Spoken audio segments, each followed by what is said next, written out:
It is I, John O'Regan, the uncommon voice for the common man, coming to you today live from Shadyside, Ohio, in the good old United States of America. Yes, it's true. The land of the free, the home of the free, and with President Obama, everything was free. And as we all know, the Democratic motto, if it's free, it's for me. And now I have emerged once again from my bubble to explain to you what President Trump should do now that we know that the London terrorist is indeed a peace-loving Muslim.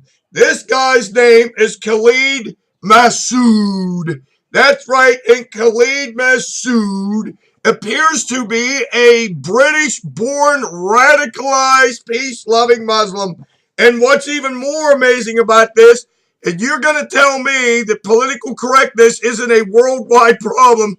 Well, I got news for you. This guy had a criminal record and was investigated for possible radical ties in the United Kingdom, but because they are hamstrung by political correctness over there, this guy was allowed to walk.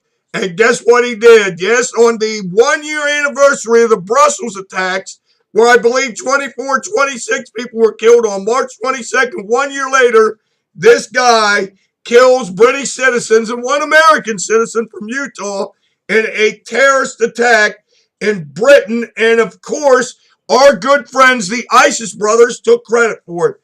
Now, really, I mean, where is the British response? Okay, they know it's ISIS. How come their bombers aren't in the air right now? We know where their ad hoc capital is, someplace in Syria. We know the name of the town. I can't think of it right off the top of my head.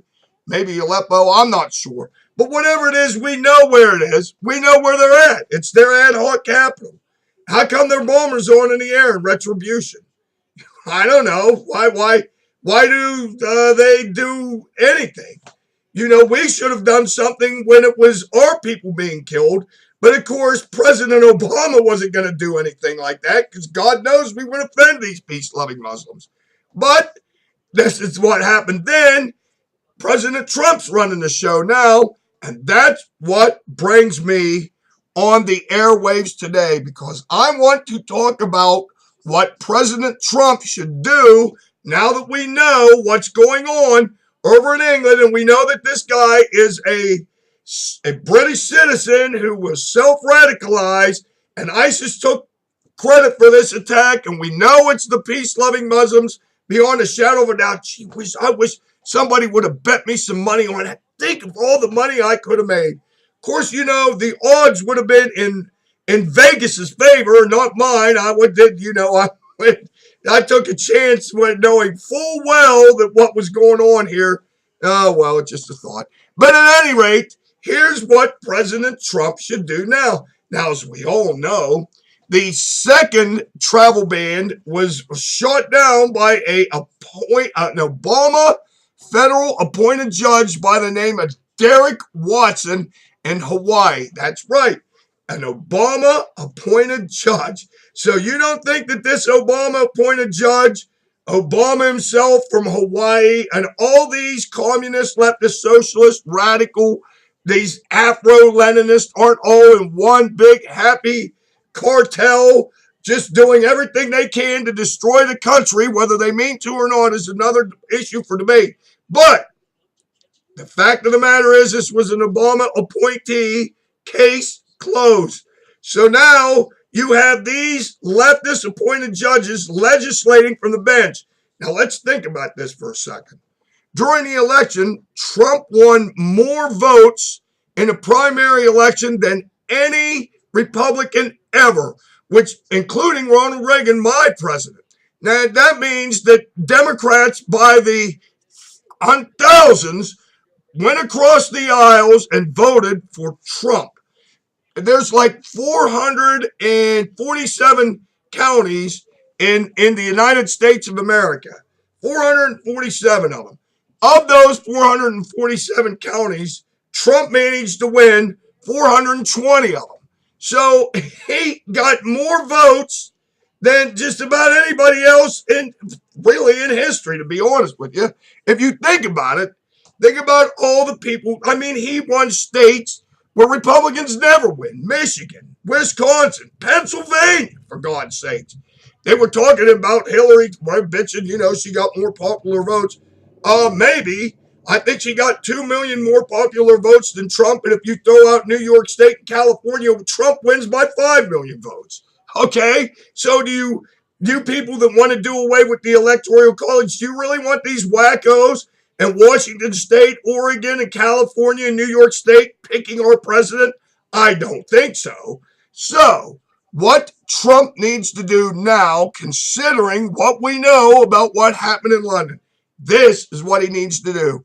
He needs to stride to the microphone and say these words. I have decided that I am going to vacate the stay ruling by Judge Watson because it is just not the right thing to do. That's right. This ruling by Judge Watson is putting American lives at risk, considering what we have seen that happened in London, England. Therefore, I am just vacating Judge Watson's ruling immediately. All agencies are to comply with my second travel ban immediately. I do not have time and risk American lives on a stay by a judge appointed by President Obama when American lives are at risk, and I don't have time to litigate this thing and allow thousands more of these people into the country, which could prove harmful to our citizens. And my first obligation is to protect the citizens of the United States. Therefore, I vacate Judge Watson's ruling immediately and let the consequences be damned. And that's just all there is to it. He needs to go up there and say that he is vacating this leftist Judge Watson's ruling no matter what. They want to take him to the Supreme Court. They want to start impeachment proceedings. Whatever they want to do, let them do it. Because we cannot take the risk of allowing these people, these peace-loving Muslims, into this country when you see what they have done all over Europe and in San Bernardino, in Orlando, and Fort Hood. Enough is enough. He has to stand up tall for the American people and vacate Judge Watson's ruling right now. And on top of that, the Republicans in the House of Representatives should begin impeachment hearings on Judge Watson immediately. I looked it up.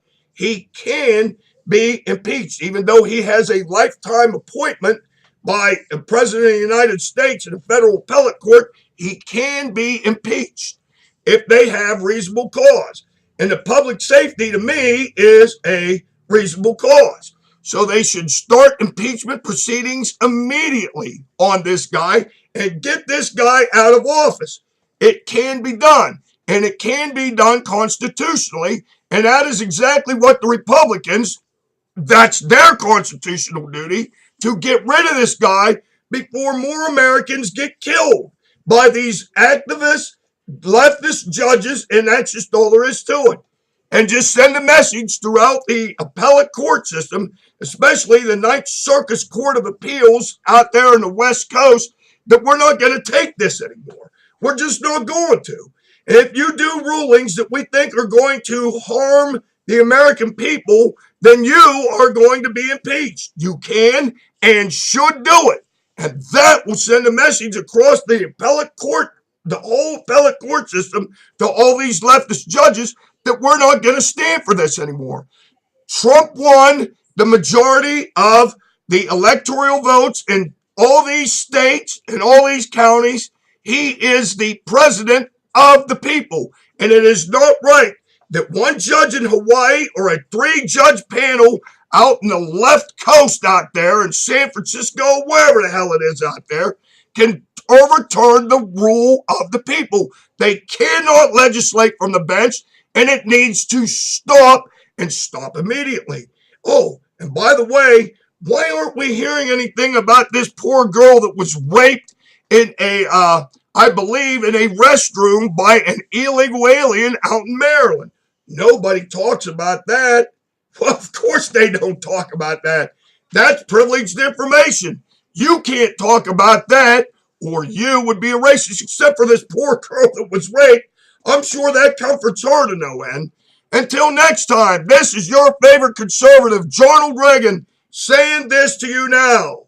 Vacate, vacate, impeach, impeach, and do the right thing to keep us safe from these worthless, peace-loving Muslims.